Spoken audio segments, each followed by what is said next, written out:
Welcome to the Forever Classic Podcast, the show seeking enlightenment through video games, films, and other geek culture. This week, as always, we have Alex with us, and we have a special guest for everybody today. The one, the only, Andrew Peggs. Thank you. It has certainly been well, I guess it's not been a while since we spoke because we text all the time. For anybody who's unaware, Andrew is the senior editor and PR specialist at Maroonersrock.com, a place that I have a tendency to haunt, let's just say. So I guess one of the first things that we can sit and talk about here on this fine show, the Forever Classic Podcast, probably one of my favorite podcasts on the internet. We're on Spotify now, by the way, and I've recently started using Spotify for just about all of my podcast needs. What about you, Zach? What are you using primarily? Honestly, I use Spotify for 90% of everything that I'm doing. Right, like the interface is super nice. You can flop over to podcasts and it'll show you all the shows and like it's updated fairly regularly. The only thing that bugs me about it is every now and again the icons on each of the episodes will kind of screw up. That's like the only thing that's kind of weird. And it's only our show. I never see it on any other shows. Well, we have different icons for every show, so that might be part of our deal. It's something to do with the way it buffers or something. Andrew, do you listen to many podcasts? I think you've been on at least a couple. I've been on a couple, but I don't listen to many podcasts. I listen to just about anything I can get my hands on. I was in a state there for a while that I was listening to a bunch of like narrative-driven ones. Those are really cool. Things like, what was the really good one? Shit. I started Rabbits a long time ago and never got very far with it. Rabbits was good. I finished it. Does it have an ending? They have a season ending for that one. They leave it loosely open to maybe go again, but it ended. Oh, okay. So Limetown, by far, is my best narrative recommendation as far as podcast goes. It's a very, like, mystery-driven story, small town. It reminds me a little bit of Blood Sea in a way. Not the, like, over-the-top anime violence, but just kind of, like, the way it's framed. It's a very, very cool story. I've been listening to that, and also all of the Warp World podcasts, so the Warp World main show, the I Got One podcast with Jakku and Johnny Christmas, very funny.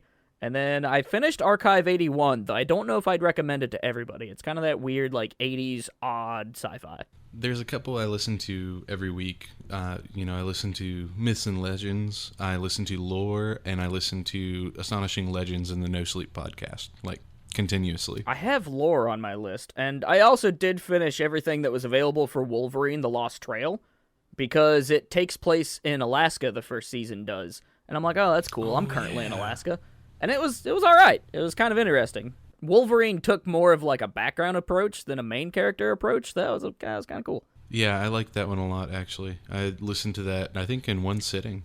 But other than that, I mean, that's primarily what I've been spending my time with. I've been listening to a lot of music here recently because I, again, connected to podcasts from where I'm at work doing my daily, like, accounting job. I listen to a lot of, like, Jim Sterling's podcasts, and Gavin from Miracle of Sound is on it, so I started listening to a lot of his music, which is very, very good. A lot of, like, video game-centered things. Did you see Jim Sterling's recent video he posted making fun of a recent meme? Was it the one about, like, Sekiro? No, it's like you cheated, you'll gain nothing. Oh yeah, he's dressed up as a royal. From Sekiro. Yeah, that's like that PC Gamer article or something where the guy was like, "I cheated and I loved it." I know, but no. If you have you seen Jim Sterling's little take on that? I have. Dressed up as a. Every time I was laughing, I'm like, "Is that really Jim Sterling dressed as a royal, going off the entire time?" I don't remember the name of the character. But that is from Commentocracy, or Commentocracy, or whatever it is. It's just him in that outfit, like, really making fun of how elite gamers kind of talk on the comment sections of his videos and such. And it's very, very funny that character came out. It hasn't been out in a while for that bit. It was perfect. I love Sterling, personally. Oh, I do, too. In the past, like, over the years, I think when he was still at his previous site and everything, I would jump onto a few games. I could be reviewing. I can't think of the last game, but there was quite a few games where me and him would just have a session and just sit there and play for like an hour or two online.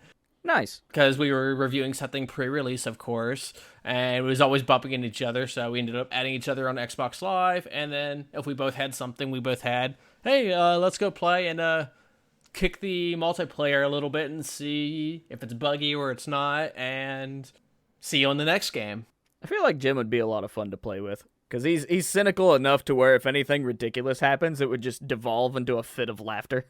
Yeah, I would love to have him on the show. I put out a tweet earlier that was like, hey, I can't find your old show on Spotify. Here's a link to submit it in case you haven't. Oh, no. By the way, all three of you are welcome on the show. And I'll say it again. Gavin, Laura, and Jim would love to have any of you. It would be super fun. But funny you mentioned playing games before they're out. That's kind of how me and you met, Andrew.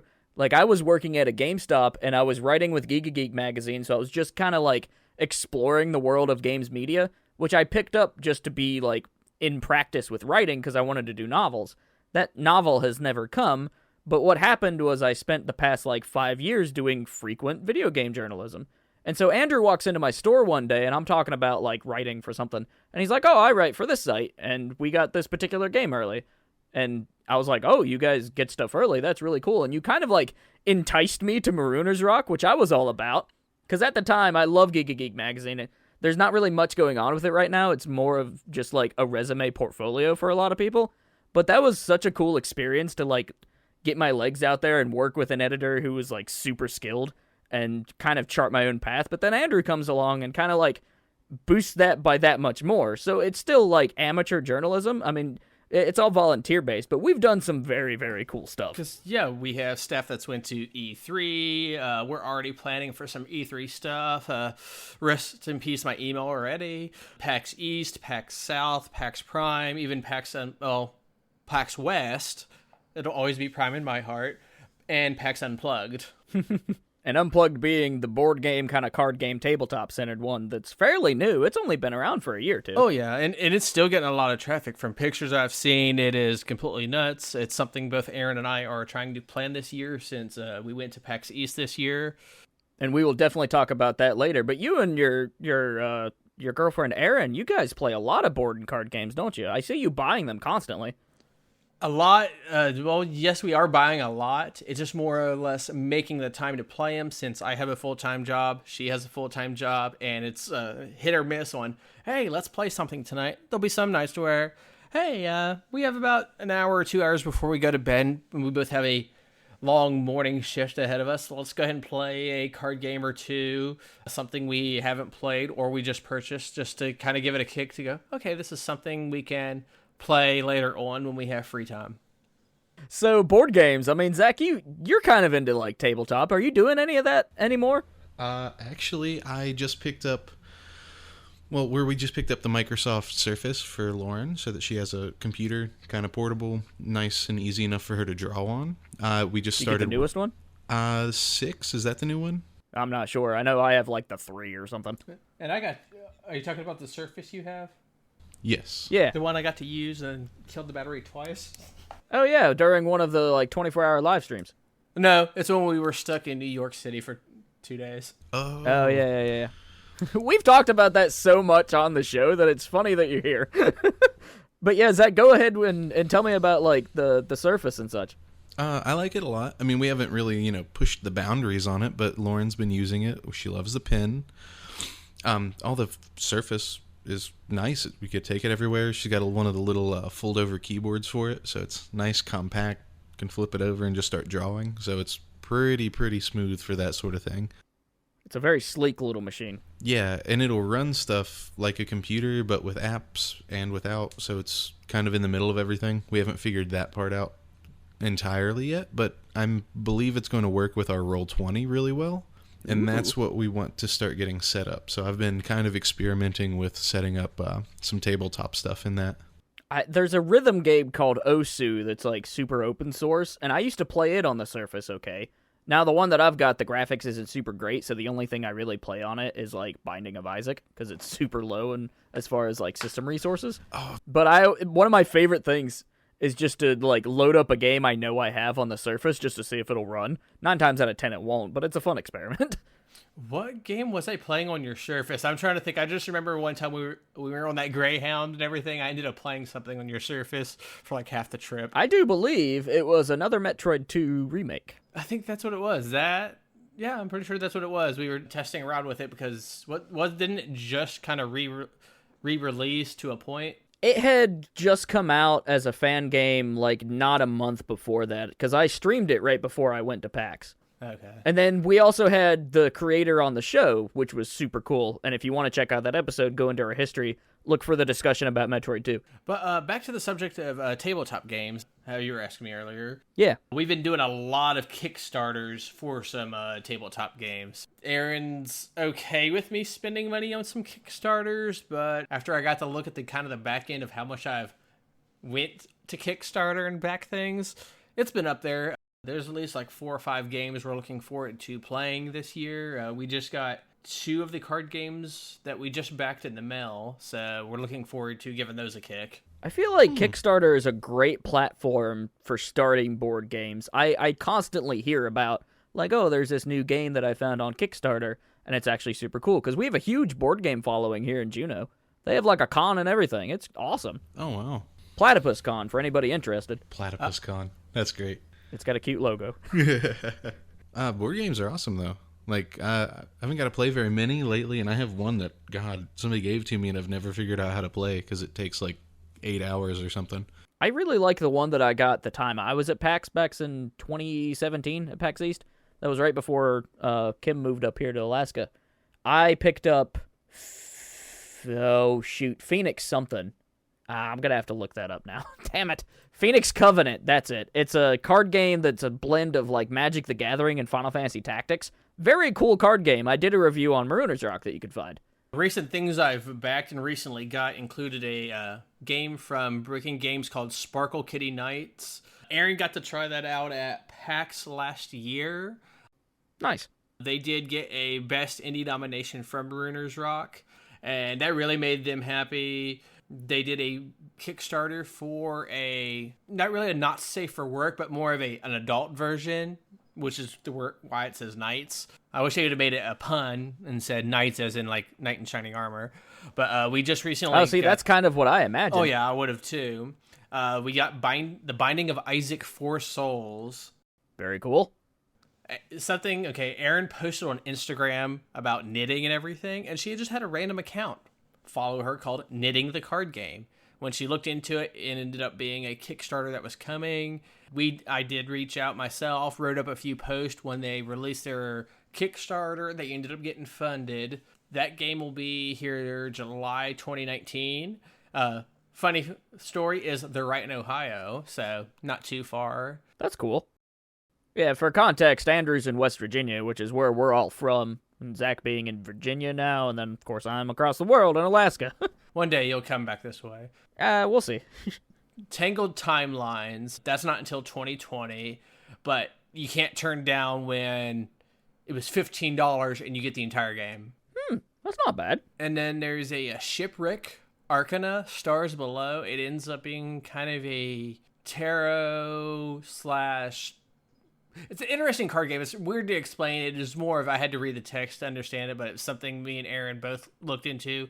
And when they made mention like 4 or 5 times in their Kickstarter that they normally go to PAX, I'm like, oh gosh, I've missed them for how many years now and didn't even know about this company. And then, of course, Throw Burrito. That sounds interesting. That's from the creators of Exploding Kittens.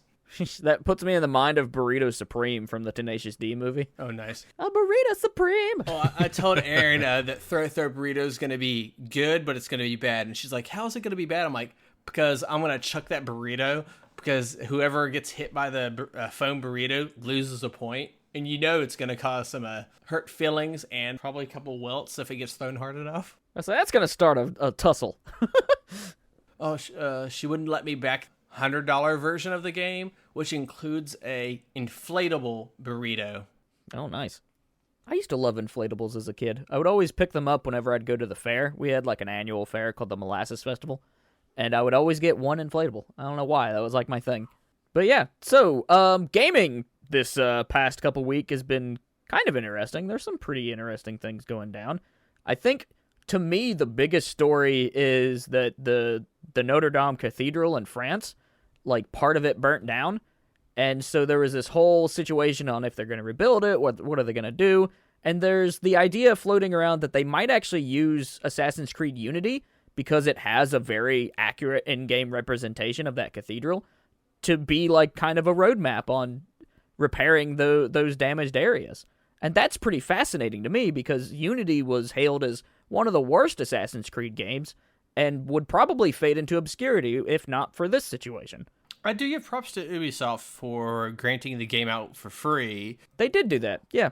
It's something like I didn't mind the game or the franchise. I can understand where people disliked it, and with the bugs here and there. But I'm more or less someone who enjoys, hey, am I enjoying the game? Yes or no? If I'm enjoying it, so be it. If I'm not, I'm going to sound my opinion on here's the reasons why. However, I'll point out, hey, here's all the good things. You can overlook the bad things, but you have to look at the fact of, hey, look how much time they spent on it. Look at the history they're jumping into and going from there. And this story really come in parts. I'm looking at an update from earlier today from Kotaku by Nathan Grayson, one of the writers over there. And the headline is that Steam users are now flooding Assassin's Creed Unity with positive reviews to praise Notre Dame efforts, which is very, very cool. I like the fact that this sort of very tragic thing of losing this history and seeing this damage is now kind of turning around. And it's gamers that are really, like, spearheading that. Yeah, I'm going to go give that a look. Recent reviews, very positive. All reviews mixed. And I'm going to go look at a few of them. Yeah. Ubisoft also, like, pledged, like, $500,000 to the restoration effort, which I think is a little unnecessary. But that's something that they have said that they're going to do. Right. Weren't they giving it away for free the other day as well? Yeah. The game is available for free for the next, like, couple weeks or something, isn't it, Andrew? Yes, for, like, the next week. Yeah, I'm looking through. Is it on Steam or is it on their, like, Uplay? Oh, you have to go to Uplay. Uplay. You have to go to Uplay. Huh. Some people saying Assassin's Creed Unity is free. Thanks, Ubisoft. Thank you for the free game. God bless France. One of the most beautiful games I ever played. Notre Dame, Deep Paris at Dusk, The Angry Frenchman, Storming Bastille. I love when positive things that are, like, worldwide come out of gaming. It happens every now and again, but it's like, when it hits modern media, or when it hits mass media, I guess, you can tell it's, like, something really, really cool. But there's a lot of these, like, little positive things happening all the time. So don't underestimate gamers. Like, we're really good people, mostly. Yeah, it looks like there's a few trolls. Oh, yeah, there always will be. Yeah, I see a few thumbs down, but their comments are kind of putting down that the Notre Dame burnt down, which those people can be butts. Yeah, a lot of people are saying thank you, Ubisoft. A lot of those. Paris is beautiful. I don't hold Ubisoft to a very high regard, but I do a little more now because of this. If they really spearhead, like, helping out France as much as they can with the software models they have, that's incredible. Yeah, I mean, he did put in, 14 months or something into it? The person that did the modeling, if I'm not mistaken, was a woman who spent about a couple years. A couple years? No, from what I was looking into it, she wasn't there physically. Oh, okay. Oh. Regardless, there was a lot of time and effort put into making this restoration. I thought that she did at least some traveling, but I haven't read the story as closely as I probably could have. Regardless, the people that sat down and modeled out this church in the game, like, and that effort has not gone unnoticed. And it probably would have were it not for this situation, unfortunately. Yeah, but I'm glad people are appreciating that work in a different way. Like, they're really appreciating it for what it is. Yeah, I mean, regardless what you think of the game, I mean, that model, the areas are always, like, super accurate and very cool. I don't know how many of my friends that travel abroad that are also gamers talk about having checked out the Assassin's Creed series and then visited those places when they were out and about. Like, just talking about how the comparison is from the game to real life, like helping them navigate what they're doing as well. Mm-hmm. Kind of like having an immersive map before they ever left. It was really cool to see in, I think it might be also in Assassin's Creed Odyssey, but definitely in Origins, there's an option to just, like, walk around the world. It's like their educational mode almost. I really hope that continues to be utilized in their games, because they are putting in a lot of effort to making these areas, like, actually represent the time period. Elsewhere in the news, Andrew, I'm curious on your thoughts on this one specifically. The all-digital Xbox One S has been announced, and it's all digital, so there's no disk drive.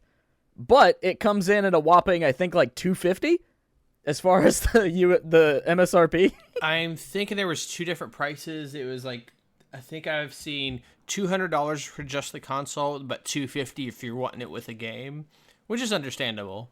Yeah, my thing about, like, if Xbox is going to really push for a digital-only console, I think that they could have even went down to, like, $150, $100, and just really, like, push their service rather than the actual thing. So everything that comes in here for the $249 price, it's got, like, I think 3 games with it, they were saying? Yes, I did hear about that as well, the 3 games. And probably some time of, like, Xbox Live and Xbox Game Pass, which I like the Game Pass. I think it's a really cool service. But I don't know. I don't know about the all-digital edition at this price point, especially when you can get an Xbox One S for about that price. Yeah. Yeah. It just seems weird to me. Like, I love the idea of having an all-digital thing, but I still have, like, reservations about if it's going to increase load times, even though it's solid state versus, like, your typical hard disk drive. So I'm worried about it, but it's nice to see. Yeah. And I mean, I have the standard Xbox One S that I got secondhand here recently, and I find the UI kind of sluggish. So I really want to see, like, updates and stuff really make that super snappy. Even my PS4 feels kind of sluggish anymore. Yeah. So does the Switch, now that I think about it. Why do all these UIs just get worse over time? It's bad when I'm seeing those fan-based UIs, and they look so much better, and it's like, okay, with a couple of these UIs, it shouldn't be that hard to add something like themes and other things like that. At this point, I don't even want, like, themes would be very cool, don't get me wrong. I just want, like, quickness. That's all I want. Oh my god. I just want to be able to scroll through things really freaking fast. Right? What is the... That is all that I need. Isn't that what they were talking about? Like, the main big difference with the not PS5 coming out? It's going to be basically the same thing as your PS4 with better processor power, and it's just going to have much faster load time. So, that actually is a good segue into what we know about the PlayStation 5. This comes from Wired. Wired recently sat down with a Sony executive, and that executive was Mark Cerny, which I'm not really sure what role he plays, but he's one of the top people in this project. And so Wired got this, like, exclusive interview, and he just starts talking about the PS5. Oh. So now we have all this, like, random details, which would normally kind of pop up in a leak, just, like, directly from the horse's mouth. A leak, not leak. I like it. Yeah, so the big thing is it's going to be featuring some of NVIDIA's tech that really utilizes ray tracing, which is how you get, like, super accurate lighting. Specifically, I'm sure there's a lot more you can do with it, but lighting is kind of the big thing they tout with it. The other thing is that solid-state hard drive, which they make a comparison. They talk about being in a boardroom and firing up Marvel Spider-Man on both units, and Spider-Man had, like, you know, a 30 to 40 second loading screen. You know how long they're getting anymore. And then on the new PlayStation, it just fucking popped up. So that's always cool. You can actually take a solid-state drive now and put it into a PS4. I imagine you can do the same thing with the Xbox One. And it will actually increase the performance. People who played Monster Hunter World and did speedruns and such were doing that to get better performance. So it's something you can mod and do now if you wanted to. I don't know if there's any, like, drawbacks or risks with that. I think there might be some. But regardless, having a solid-state drive is really great. The other thing that's big to me is 2 things in this PlayStation 5 discussion, and who knows if this will actually remain to be the case when this comes out. But, for one, they say that the PSVR headset will work on the PS5. I'll just call it the PS5 for, you know, the discussion's sake. And that's awesome, because we just recently got a PSVR headset, because the prices went down a little bit, and there's a lot of really great software that we've been playing. So, if you're looking to get into PSVR, but you're still, like, not wanting to wait for the PS5, I mean, pick up the headset, because now it'll work on the PS5, supposedly, according to this guy, which I would trust. Other than that, it will also apparently play PS4 games, which is awesome, and a very good choice, I think. I would still really like to see opening up the library that's available on the PS3 and the Vita, that also includes PSP, PS1, PS2. Just give me access to the digital stuff I already own, and it's connected to my PlayStation account anyways. What about the current issue going on with the PlayStation IDs? Now that you can change your name, the issue that comes along with it is there's some games, if it's before a certain date, it will no longer recognize, hey, the content owner of this item or that item. Yeah, it's kind of a mess. I mean, Sony finally caved and did it, but it's not very good. The problem with that is, like, they didn't initially connect all their accounts in a way that was kind of centralized, as the Xbox does. And I think that's where things are kind of screwing up. Because even though I am logging into the same account on my PS3 as my PS4, if I were to change my name, I think it would screw up everything, and I have, like, a bunch of PS1 games that I own. Yeah, I'm not changing anything just because of of this mess. I mean, unfortunately, whenever I made my name, it, like, auto made me pick Razor 105 389 rather than just 105. I don't remember why, but that ended up being what happened. So that's my username on there. And it just, like, I do not want to lose any of those PS1 games, because I pick up some of the really expensive classics, like Suikoden or Sudoku. I don't know. You guys know the one. But I picked up those, which are normally like $60 games, for like $2 when they were on sale digitally. And I was ecstatic because I can play that shit on my Vita. I love the Vita. The Vita is sick. Oh, man, you've been praising the Vita for years. Ever since I picked one up and discovered that you can play Legend of Dragoon on it. That was the main thing. Somebody's like, oh, yeah, you can play Legend of Dragoon on that. And I'm like, what? Done. Shut up and take my money. Get my wallet. Right? I ended up buying 2 that day. I got one for me and one for my wife. I think I got them on sale, too. It was like a Black Friday deal. I was working at GameStop at the time, and it was just too good to pass up. Yeah, no, that's such a good deal to have gotten. I'm surprised what was it, last year they finally stopped supporting anything with it? Yeah, the factories making the actual units have since closed down. And I don't know if Limited Run have put out their quote-unquote final Vita game not yet. But it's something that they've talked about, and that's who I would follow for that type of news, because they're directly working with some of the like manufacturers. With Doug over at Limited Run, did you just see his post today about the limited rare games and the game he got in the mail today? I saw it, but I don't remember what the game was. Poop Slinger for PS4. That's not an actual game, is it? That's a joke, right? I'm not sure. If you go to his feed right now... I bet you a fan just made a mock box and sent it to him. No, it's the Limited Rare Games Twitter says, we made this game. It's the only one. We're bankrupt. And go look at Doug's tweet right now. I saw it earlier. That's a very elaborate joke. Like making up a whole fake company and doing all this and that. That's very funny. Poop Flinger. Good lord. Oh my gosh, it's a real game. Yes, it's called Poop Slinger. It's on PS4. It's out now. Developer is called Diggity.net LLC. Poop and slingshots unite. Grab hold of your favorite poop slinger and load it with your favorite poop and start slinging. This exists. It's $4.99. You can buy it now. It looks like Toss, but that's an actual thing that exists. I'm looking at pictures. I'm not going to do the audio. Oh, wow. Yeah. Is it cheaper than Life of Black Tiger? I swear to God. And it's PS4 Pro enhanced. Yep. PS4 Pro, it's cheaper than Life of Black Tiger. They're still got that bullcrap at $10. Wow. This game's rated M for mature.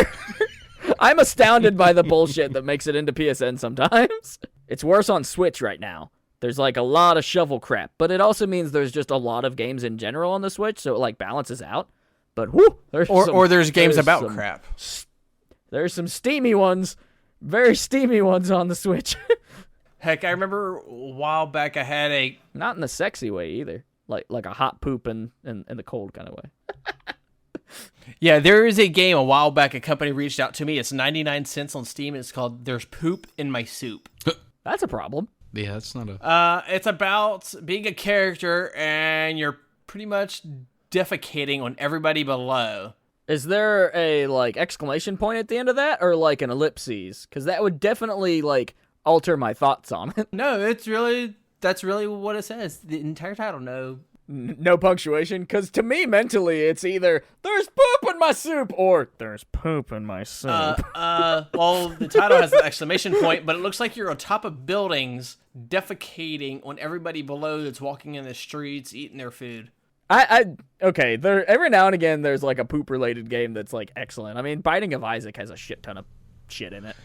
So, I mean, you can do it tastefully. It's funny when it's just a meme. And they released a game called Super Duper Party Pooper. Super Duper Party Pooper. Oh my god. This is what it's devolved into. This is our show now. We're just Googling poop game. Oh, well, here's a game for Erin because she's right beside me. Oh, it's mostly negative. It's called Cat Simulator. Cat Simulator. She looked. I thought they had like various versions of that already. Pretty much. What's that game you play with? You're a cat and you like knock crap over. Cat lateral damage. Yeah, that one's fun. I kind of want to try that one in VR. It's quite fun. The other day, I went down to Buchanan. They have a place called Gesture Line Gaming. It's pretty much a crap ton of computers. I think they have 5 or 6 stations for HTC Vive Pros hooked up. And Is that like an internet cafe kind of thing? Would you say, Aaron, it's like an Like you internet go in and cafe? pay for some time and it's like an arcade almost? Or like an arcade, like an experience-driven, you pay for so much time. Aaron said it's pretty much an internet cafe. If you're wanting to use the computers, you're paying for the time. If you're wanting to use the consoles there, paying for your time. Oh, okay. Same thing I'm kind with of the astounded VR. that's in Buchanan. That's awesome. And they said they're doing good. Cool.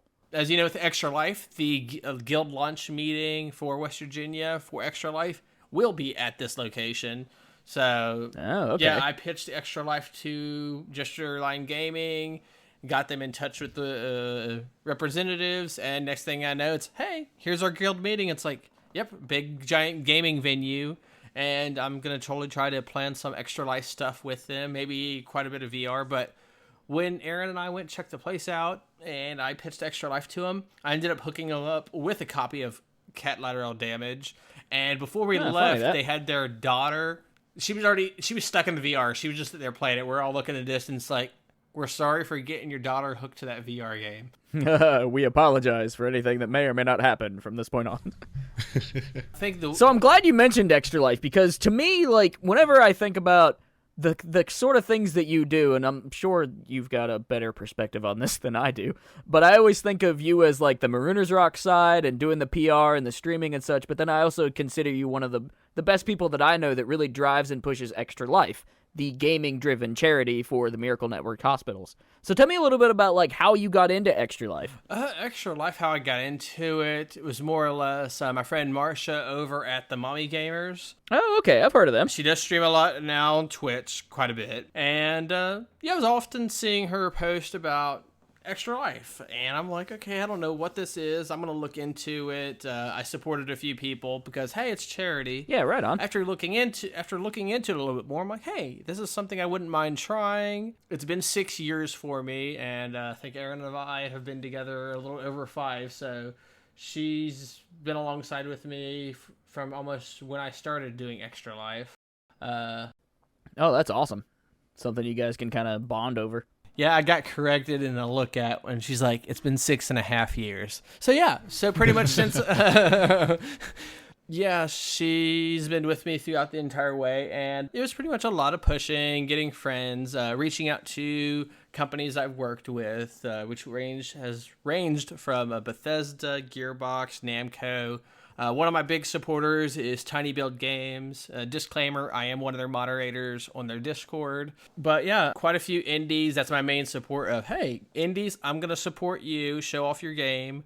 I'm going to do a 24-hour stream. I want to focus on indie games, maybe a AAA here and there if it's multiplayer, so I can get our viewers and people who want to play and just have some fun and raise money in the process. And that's been super well adapted by the community. One thing I've noticed is that in your stream specifically, every time you have this like annual 24-hour event, sometimes it lasts longer than that. I mean, you make a big deal out of it. You collect a bunch of like prizes to give out. It's like a whole group thing where, you know, lots of our friends will come over to help out or we'll pop in digitally. So, I mean, it's really cool to see the type of things that you've done because you've raised thousands throughout your entire like Extra Life career. I think I'm close to $20,000 right now throughout the entire time. And just to put that into perspective, right about $30,000, I think, was what that hospital was getting annually. And so over your like 6 or 7 years, you've raised almost an entire year that everybody would have raised for the WVU Children's Hospital. It's the only children's hospital in West Virginia. I think there is multiple, but the only Children's Miracle Network accredited one would be the WVU Medicine Children's. Right. Because I've seen some people here in the state, they've went to raise money for just Children's Miracle Network itself, since that gets split between all hospitals.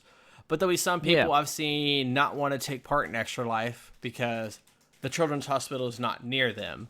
So they'll find and that's another fair, means, like, which is understandable. Like you said, that's fair for them to decide on that. But I usually try to pitch to them going, yeah, that's true.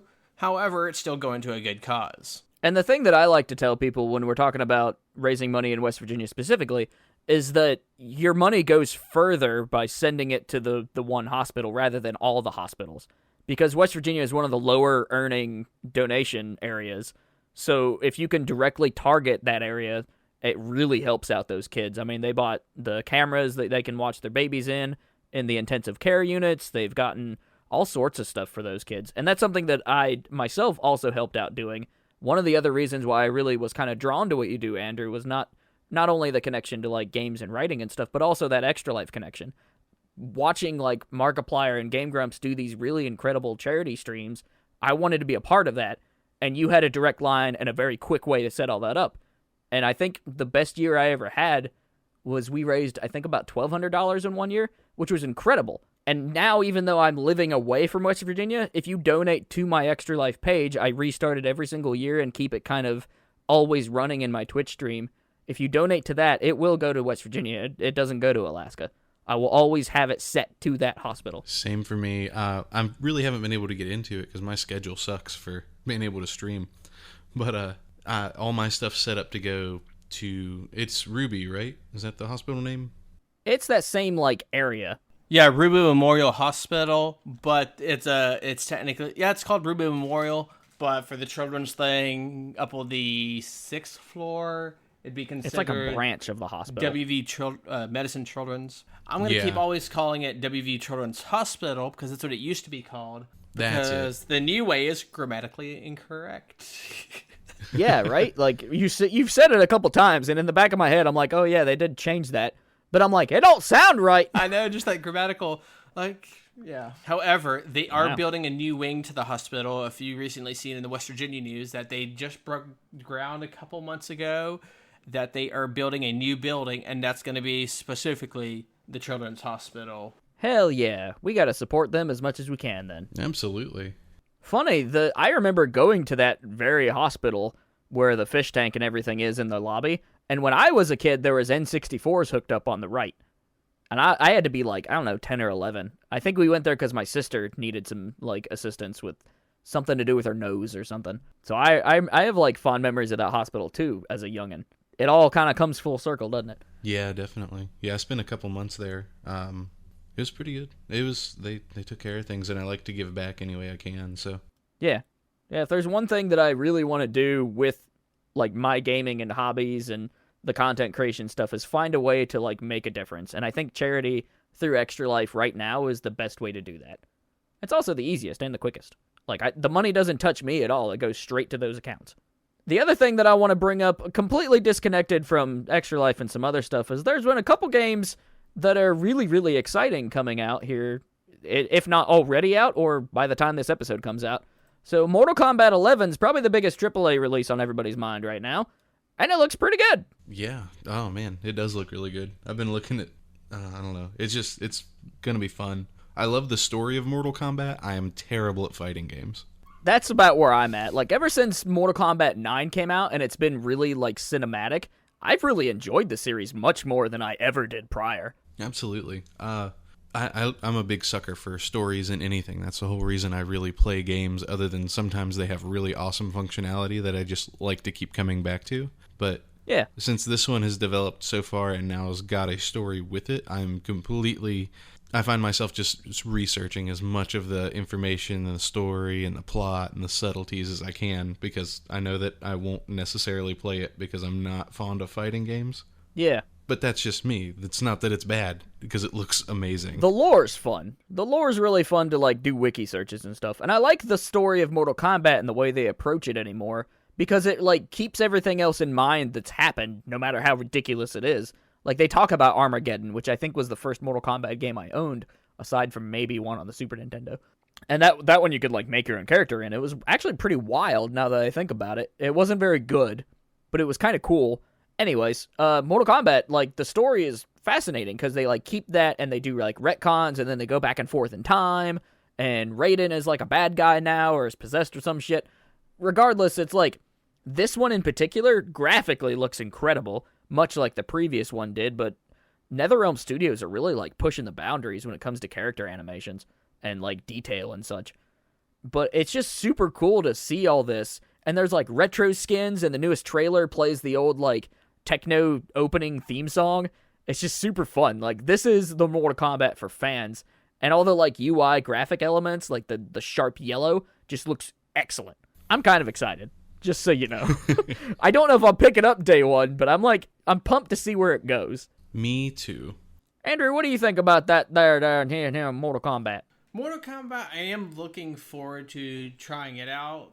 I don't know, I'm kind of burned out in fighting games in general, but with Mortal Kombat, I can see me picking it up as a rental for now, unless it really catches my eye and it's something I'm going to spend hours upon playing.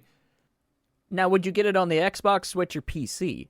I would go probably Xbox One and PC. That's fair. But with the Switch, I kind of wish at PAX I would have had hands-on with it, but I like more having really way to have friends come over and play. Because the Switch is nice, but having it portable would be interesting. Yeah, I'm really interested to see how the Switch version kind of compares, but if I were to pick one up, I think I would lean more towards the PS4, maybe PC. PC releases for fighting games are kind of hit and miss. Like, Dragon Ball FighterZ, I heard, was very good, but, like, every now and again, you'll get a fighter, like Street Fighter, I think, didn't do super well on PC. Various versions of it are kind of awful. So I'm hesitant on PC, anything fighting game related, but I'm, like, really curious how it looks on tablet mode. And I hear it runs fine, so I don't know. But I don't think it's a day one purchase for me either. Not like some of the other games. And I rarely buy games the day they come out anymore, but I don't think this one will push me to it. Zach, did you say you were thinking about getting this one day one, or are you going to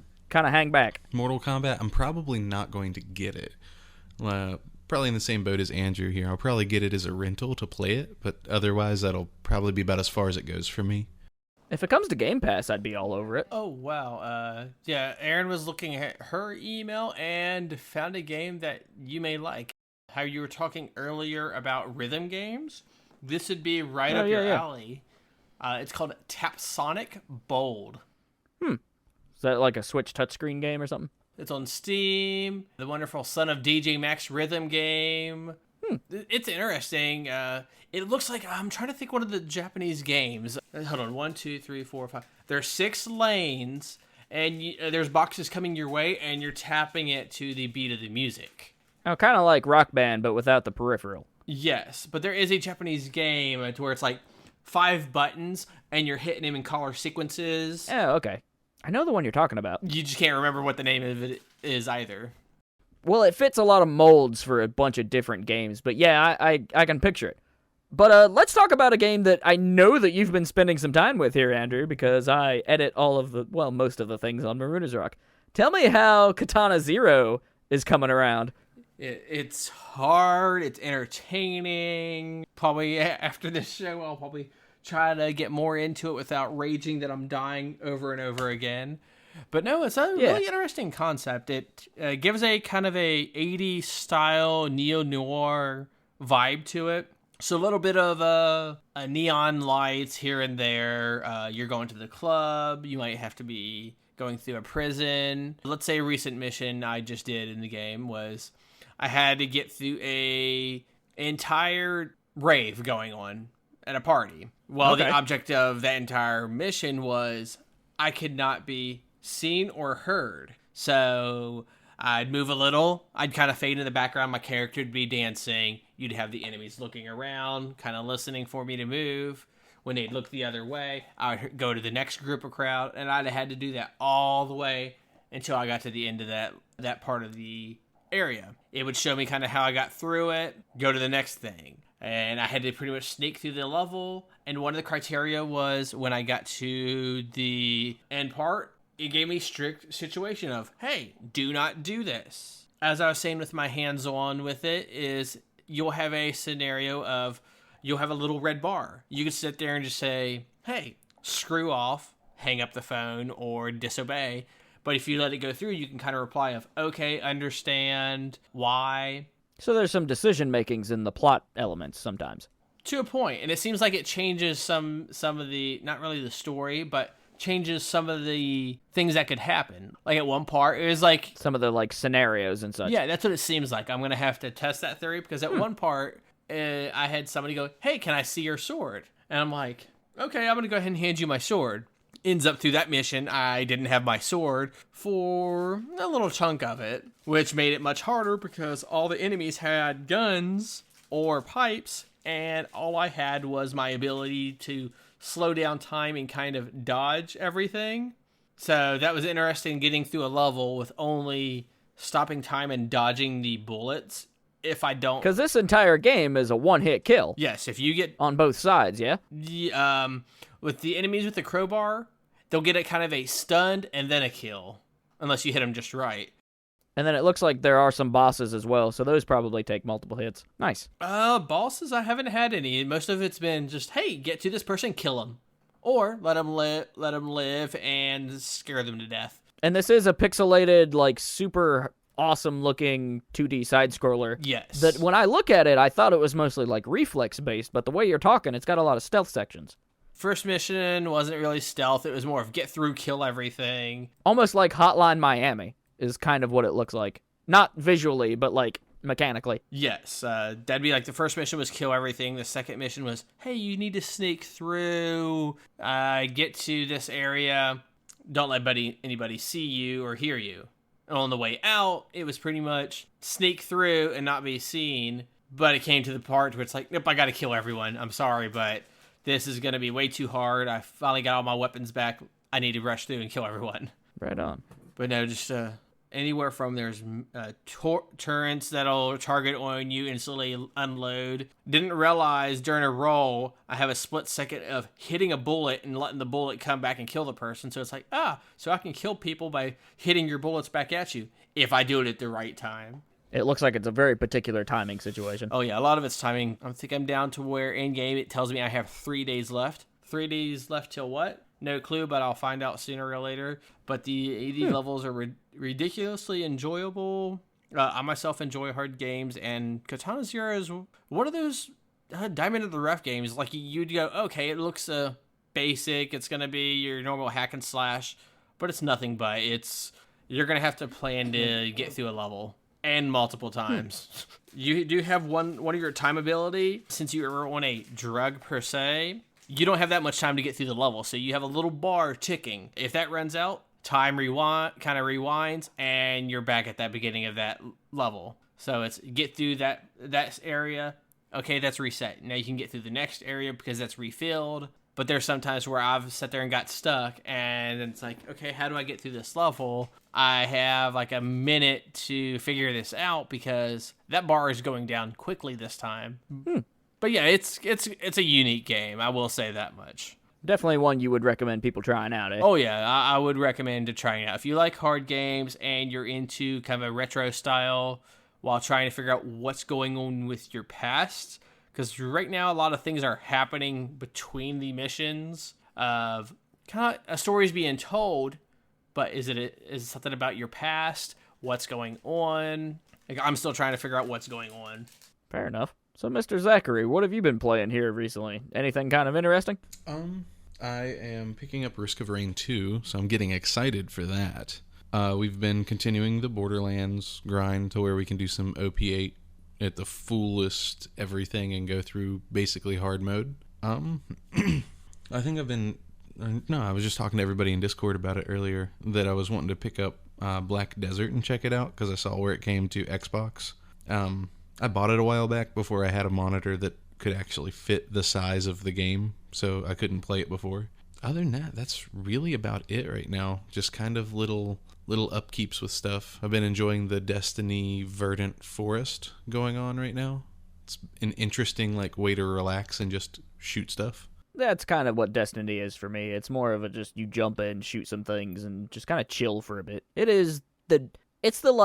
It's the Five Guys burgers of shooters to me. It's super satisfying, but it's not the type of thing that you want to eat all the time. Right. Honestly, I've been watching more than I've been playing.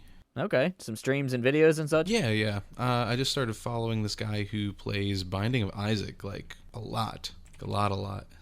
Taffy something.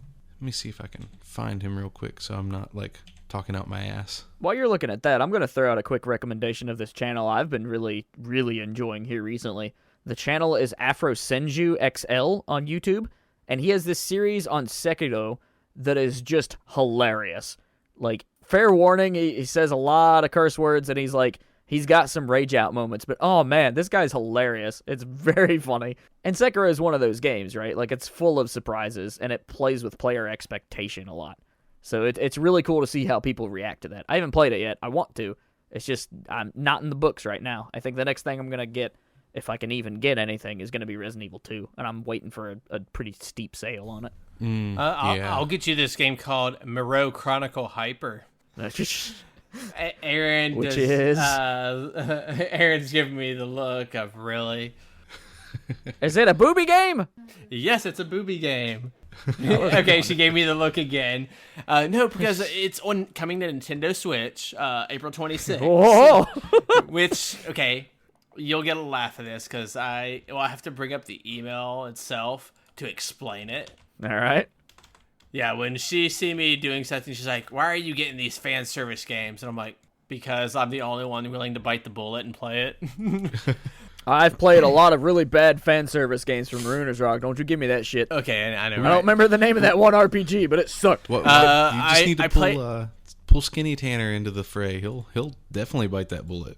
Oh, that's what we'll do. We'll recruit our friend Tanner into Marooners Rock and give him all the weeaboo games. Yeah, Aaron brought up going, we know someone that loves fan service. Eric. Yeah, Eric would probably play it too. One of our other good friends at Extra Life, also a streamer under Powerborn.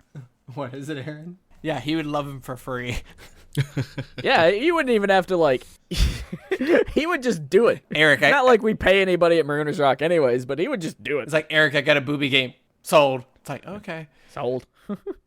You play as a simple man. He can't really talk to women. Any attempts at conversations are destroyed by his perverted mind, except when he talks to Layla, his best friend, who is also a monster girl. So in other words... his breast friend? Did I say breast? Is that what it says? Or is that I said best. I'm like, did I say breast? Still funny! But no, let's say, think of it as a fox, a slime. Like, think of the monster. Okay, like fantasy monster tropes. Yes, kind of like think that. However, it becomes... like a sexy Dragon Quest. Yes. And then, when you're going through dungeons, I've been playing it, you'll find, the characters. One that was, a weird character, and it looked like it had panties on its head. I don't know why. I'm in some dungeon now to where some of the characters spawning look like bananas. It's Japan, man. Sometimes you just gotta roll with it. I'm just like, okay, okay. I get all these enemies. That's a UFO. Okay, that makes no sense. That's a UFO monster. But there'll be, every once in a while, you'll have a monster girl kind of show up. One might be like hey, I'm a fairy. It's like, okay. Another one might be a slime. One might be, looks like a vampire. Things like that. Can you catch these monsters like Pokemon or something? That's what I'm getting to. Nice. I got you figured out, gang. Yes. There's Greater Evil Foot. The monster girls have been rampaging through the dungeons, and they've been going mad. I can recruit up to 50 monster girls, each with unique skills and traits. You'll have to wear them out in battle first. Now, here's the funny part. To wear them out, yes, you're attacking, take down their HP and everything. But if you're really wanting to capture them while you're taking down their HP, you attack the clothing. Of course. Oh, yeah. When you attack the clothing, it doesn't make them completely naked or anything. It just attacks their clothing off. Hey, look, they're in their undergarments. It's like Sengen Kagura or Galgun or something. Yes, you're pretty much right on that. But a dungeon crawler. And you have some weird seal-looking character, I can't remember its name, but when you do that, his libido level goes up, and instantly I can go into a capture mode. The capture mode, what I was getting to, is it's called bumping scratch. You find their points of weakness of their body by touching, rubbing, poking, or pick at the screen until the little bar fills all the way up, and you capture them. Yeah, that sounds a bit like Galgun. Galgun has a very similar feature. It's because Aaron was sitting in the living room and I'm sitting on the Switch, had it on our TV and everything, and I'm sitting there just rubbing the body, and she's like, why? And I'm like, I'm trying to capture it. It's for science! As far as I'm concerned, so I've spent primarily the past week or so playing Falcon Age on the PSVR, which I really can only recommend as a PSVR game. You can play it without the headset, but it just doesn't show the game in the best light based on how it was made. So you play on a desert planet, and you're like fighting a corporation and robots and such. But the main appeal is that you're a falconer, so you practice the art of falconry, and you have this really awesome falcon with lots of different animations and interactions, and you can like sicken on stuff and like swing clubs. It's very, very cool in VR is what I'm getting to. That's the thing that it'll draw stuff for you, yeah? It'll like, you send out the falcon to like pick berries or attack monsters. Everybody knows this game because of the GIF where you can fist bump the falcon and he like sticks out his little talons. Also, it starts out as a baby falcon. It's more like an owl. But whenever it grows up, they immediately give you an item to turn it back into a baby at will. And you can like put hats on it and shit. It's like awesome. Oh, that's super cute. It is definitely the cutest game I've played this year. And if you like birds and burb memes, I can't recommend it enough if you're on the PSVR. I recommend a upcoming game called Bird. Burb. I always call it Burb because I play VR chat and I have a lot of Burb avatars. But no, there is a skating game called Skate Bird, and it's pretty much you're a little tiny bird skating around the house, your desk, etc. Huh, I could be into that. So right before we wrap up the show, because I know we're kind of running a little bit low on time as far as trying to keep it to about an hour and a half. Andrew, give us a quick rundown of like some of the coolest things you saw at PAX and some things people can like Google or search on the Steam store or whatever to really like find something they might not find otherwise. A few games that caught both mine and Aaron's eye include Astrologaster. She's looking into it right now, the Astrologaster. That'd be one thing if you want to talk to her one day to learn more about Astrologaster. I think she would love to talk more about it, and probably the developer as well. There is a preview available on Marooners Rock. There will be. It's no. Yeah, I think it's out. Yeah, I think we got a preview of Astrologaster on there. Yeah, we do have a preview of it. Some games that caught my eye include The Forsaken City. It's something that you did work on in the past, and I got some hands-on time with it at PAX. I'm very excited for that one. That one's got a very cool history. Oh, yeah. A couple other games that really caught my eye.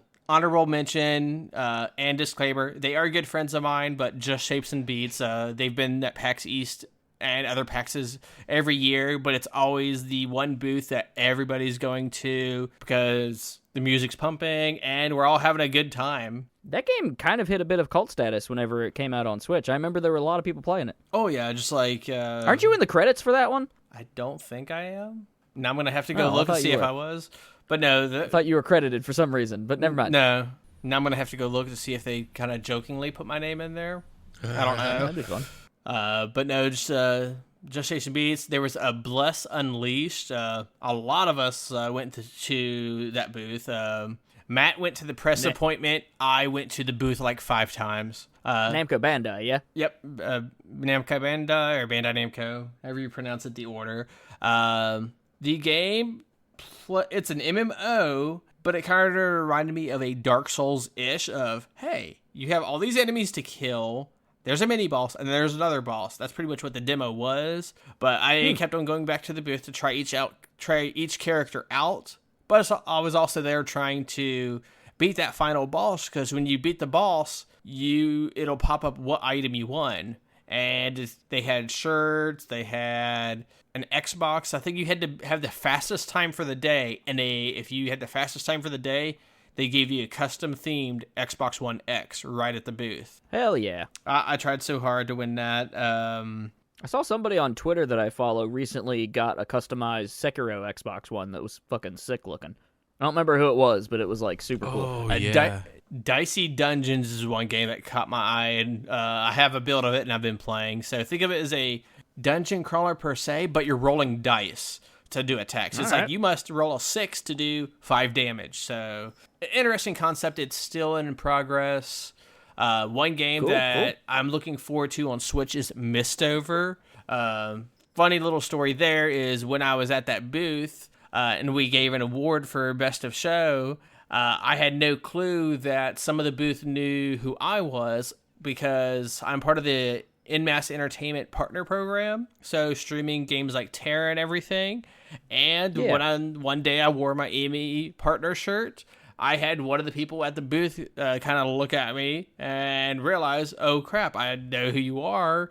You're in our partner program. Once I mentioned what my online persona name is, it clicked. I clicked on who they were, and we've been talking since PAX. And even the company for Mistover has been in touch, wanting to do some projects with us. Bark, bark, bark. Very cool. Bork, bork. And bark, bark. But no, just overall, it's a lot of Switch games is what really caught my eye at PAX this year. While we always see all those console games, and there was at least one tabletop game that caught Erin's eye. Little Friends. Oh, yeah. And Erin has a game that she really wants. It's called Little Friends, Dogs and Cats. So if you're a fan of Nintendogs or cats, this will be a game on the Switch where you get to take care of dogs and cats. I've always kind of wanted somebody to re-explore the Nintendogs, like, kind of design, so that could be really cool. Yeah, just like this is the one of the games like Erin was like, I gotta get this for the Switch. I think right after she played it and everything, she started asking me about, hey, if I get my own Switch, will you leave the games alone? I mean, there you go. Yeah. I'm just like, yeah. That's one way to do it. Yeah, why? She's like, well, the Little Friends. I'm like, so you want to switch to play a little pet game without me stealing the Switch downstairs. I ended up giving Kimmy a Switch for her birthday, I think. And she was, like, super into Breath of the Wild for a little bit. So I'm like, all right, you're, like, excited about this. I got to get you one. Yeah, and Erin just... Not because I wanted to play Zelda, just because I wanted her to, like, have her own. That way she could get games that she wanted. Yeah, and Erin just mentioned, like, one honorable mention from her, a game called A Fold Apart. What it is you're playing between a male and a female, and they kind of... They're in a long-distance relationship. And the object is okay, she's floating away. You're trying to get to her, but you're folding the pages to get to her. So it's like, hey, you have this big open area. How are you going to get from point A to point B? Hold on, let me fold the page to where now it looks like I have steps going to her, so I can walk that. But let's say she's on the other side of the page. You might flip the page, fold it, flip the page again, and be able to walk right to her without any issue. It just, you're going through the level by folding each of the pages in different ways to get to her. That sounds very cute. Oh, it was like it was one of these games where I walked by and I'm like, hey, you should just go check this out. And she checked it out, and while some of it was kind of interesting, it's like we have to really think of how do we fold this page, because we can grab right here and it doesn't even connect, but maybe if we flip the page, fold it, we can walk over, flip the page again, fold it, and be able to walk. So a lot of thinking went into the levels, but it's interesting on a long-distance relationship in a game world. That is interesting. This is why I like events like PAX East, because you never know what you're going to find. There's a lot of really cool approaches to game design. That was like my favorite thing, was just finding things that were like super under the radar. But yeah, so I do really appreciate you coming on and hanging out with us today, Andrew. That's super cool. And of course, me and you kind of work together constantly, so oh yeah, it's always a pleasure, my friend. Yeah, and I think this is the first time you and I have interacted, Andrew. Yeah, I think it's the first time you and I have interacted. I've heard plenty about you, but I don't think I've ever got to talk to you. So this is nice. And I guess on the next time on Forever Classic, we'll probably have a guest. And if I had a hazard to guess, we're going to talk about some video games. That's all I got. I don't know. Who knows what'll happen next here on the podcast. If you do have an idea for us, though, please send us an email at theforeverclassicpodcast@gmail.com. We'd love to hear from you. And just for posterity's sake, I'm going to make sure we don't have emails in there. Oh, yeah. But Andrew, where can people find you on the internet? You can find me at H2O Acidic on Twitter. I have to confirm. Yes, it's all one word because my gamer tag has a space in it. But it's H2O Acidic on Twitter is where to reach me out best. Nice. And I will have a link in the show description for you. That way, if you're on Spotify or iTunes, just flick down or move to the right or however you need to flick your phone to get to that information. I'll have some notes and links, especially one to maroonersrock.com, which is primarily where you put most of your stuff in it, Andrew. Oh, yeah. That or posting random stuff on Twitter when I'm not working and I'm not doing stuff on the site. Right on. And then, Zach, where can we find you on the internet? Pretty much everywhere on the internet. I'm going to be Exquisite Liar, all one word, with exception of Twitter, where my handle is being squatted on by a bot. It is exquisite_liar there. Nice. And do we have any Patreons we need to shout out today? We have Legend of Moriad still, and at the time this episode started, I had just finished revamping some of our Patreon, because I may have made a mistake with some of the goals and made it look like we wanted to have $38,000 a month as our first goal. I mean, I'm down with that. Me too, but I didn't realize it changed all the numbers around, so I fixed a bunch of those. I posted in all of our SoundCloud stuff, so Patreon supporters, thank you. Anybody who's looking at it new, thank you. And especially thank you, Legend of Moriad, for being there and sticking it out with us since basically the very beginning. Yeah, I think we launched it, and he was like, I'll toss you $1. All right. Yeah. The first dollar made. So, I mean, we've basically banked like $5 now. Yeah, and for a quick aside about the business side of things, I have had a couple meetings recently on how to go about, like, getting our business license and stuff. So eventually we will have some sort of, like, official representation in the business world. I don't know, maybe we could buy stocks or something. I don't fucking know how this works. Regardless, if you do want to follow Forever Classic Games, just Google it. We have a website, foreverclassicgames.com. Patreon, you can also put that / there and get that Forever Classic Games in there. We also have a channel on Twitch. It's kind of in beta because me and Zach are both kind of focused on like perfecting our own channels, and then we'll come together when Squads comes out to really make Forever Classic Games Twitch be kind of like our joint effort for the website and the brand and such. But if you want to find me, of course you can find me at Forever Classic 105 in most places. You replace the FOR with a number 4 on Twitter. That's probably the quickest way to get a hold of me. And then you can always connect to us on our Discord, which there will be a link in the description. I highly recommend that one. Zach's done a lot of work to make sure that Discord is fun and functional. Yep, improvements will be continuing. So until next time, I guess this is the end of this episode. We've been really doing good, I think, on recording. We have some cool guests. We've had some great episodes. Let's just keep chugging this bitch along. I'm having fun. Yeah, me too. Now, at this point, we have a nice bank of episodes to keep releasing out while we're recording, so I think we've got a good rhythm now. Nice. I like it. And again, Andrew, thanks for hanging out with us today, bud. Oh, no problem. It was a pleasure. Excellent. Yeah. All right. So for all you folks at home, don't forget to be good to each other. And as always, stay cool. Yeah.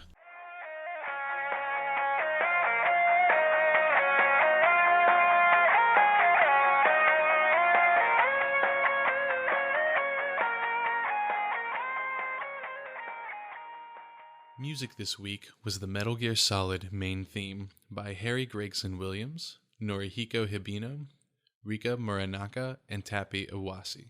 This remix is called The Sounds of Liberty, remixed by Carbohydro M and Scared Sim.